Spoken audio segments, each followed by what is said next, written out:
মানুষের সাথে যত মিশবেন ততই অভিজ্ঞতা অর্জন করতে পারবেন, সেটা ভালো হোক কিংবা খারাপ। মুখ আর মুখোশের মধ্যে পার্থক্য বুঝে গেলেই মানুষ একা হয়ে যায়।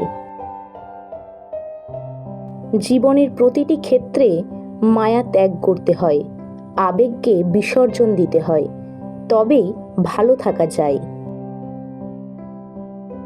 ভালো থাকার সিক্রেট কি জানেন? কারো কাছ থেকে কোনো কিছু এক্সপেকটেশন না রাখা। বুকের ভেতরটা সবার জন্য ব্যথা হয় না।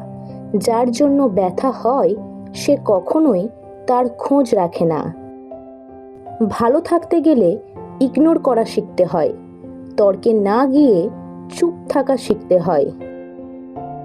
কারণ সবাইকে খুশি করার দায়িত্ব নিয়ে তুমি পৃথিবীতে আসোনি।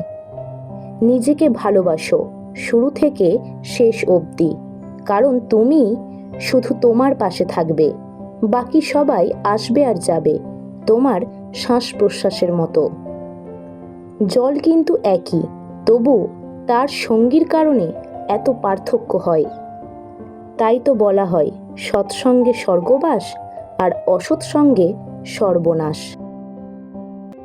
অতএব ভালো মানুষের সাথে চলার চেষ্টা করুন, আপনিও ভালো পথে চলবেন। যে তোমার অনুপস্থিতি অন্যের দ্বারা পুষিয়ে নেয় তাকে ছেড়ে দাও। গাছের যত্ন না নিলে যেমন গাছ মরে যায়, তেমনইভাবে সম্পর্কের যত্ন না নিলে সেই সম্পর্ক বেশি দূর যায় না।